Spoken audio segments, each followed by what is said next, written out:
लातूरमध्ये समाज कल्याण विभागाच्या शासकीय मुलांचं वसतिगृह आहे. ज्या वसतिगृहाची कॅपॅसिटी जी आहे ती 1000 मुलांची आहे आणि आपण पाहू शकतो अशा पद्धतीनं जी काही रेग्युलर मेस जी आहे ती या वसतिगृहाची सुरू असते आणि आपण जर पाहिलं तर गॅसचा तुटवडा कुठेतरी होतो आहे आणि त्यामुळं जे काही विद्यार्थ्यांना देण्यात येणारे दररोजचे जे आयटम्स आहेत त्यामध्ये म्हणजे कमी करण्यात आलेली आहे.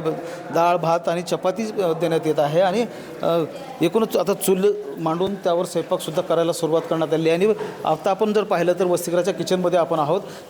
सिलेंडर जे आहेत ते संपत आलेले आहेत आणि तरी देखील जे स्वयंपाकाचं काम आहे ते सुरूच आहे. गॅस सिलेंडर संपत आलेला आहे आणि तो पाण्यात ठेवलेला आहे. म्हणजे त्या सिलेंडरमधला सगळ्यात जो गॅस आहे तो बाहेर यावा आणि चूल पेटती राहावी अशा प्रकारचा प्रयत्न जो आहे तो या किचनमध्ये केला जातो आहे. आणि आपण जर लक्षात घेतलं तर 1000 मुलांची संख्या जी आहे ती या वसतिगृहाची आणि त्यामुळे दररोज 4 ते 5 सिलेंडर जे आहेत ते या वसतिगृहाला लागत असतात. मात्र 2 दिवसांपासून तुटवडा जो आहे तो जाणवतो आहे. वसतिगृहाला पुरवठा केला जात नाही. या इथले स्वयंपाकी आपल्यासोबत आहे, त्यांच्याकडे जाऊन घेऊयात. मला सांगा काय परिस्थिती आहे, आता किती सिलेंडर दररोज मिळतात तुम्हाला आणि 2 दिवसांपासून काय परिस्थिती आहे? 2 दिवसापासून सर सध्याला गॅसच नव्हता. आम्ही आता कसं बसं थोडं असलेलं तर गरम पाणी वगैरे करून आम्ही वापरतो.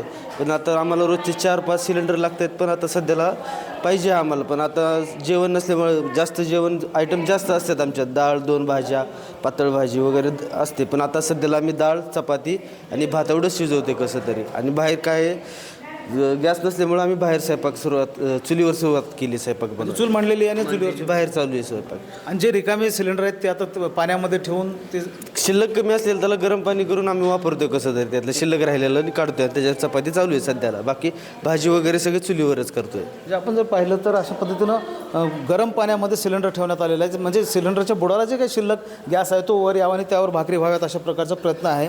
आणि एकूण म्हणजे या वसतिगृहामध्ये जे काही 2-4-5 सिलेंडर शिल्लक आहेत त्याच्यावर आता हा स्वयंपाक सुरू आहे. आणि वसतिगृहाच्या पाठीमागे, इमारतीच्या पाठीमागे आता चूल मांडण्यात आली आणि त्याच्यावर स्वयंपाक सुरू आहे. प्रशासनानं सांगितलेलं होतं की आरोग्य आणि शिक्षणाच्या संदर्भातल्या ज्या संस्था आहेत त्यांना प्राधान्यानं कमर्शियल गॅस जो आहे तो पोहोचवला जातो आहे. मात्र इथे उलट परिस्थिती दिसते आहे. आता या चुलीवरच या वसतिगृहातल्या मुलांसाठी स्वयंपाक केला जातो आहे. याकडे खरं तर प्रशासनाला लक्ष देऊन गॅसचा जो पुरवठा आहे तो करण्यात यावा अशा प्रकारची मागणी विद्यार्थी आणि इथले प्रशासन करत आहे. महेंद्र जोंधळे, TV9 मराठी, लातूर.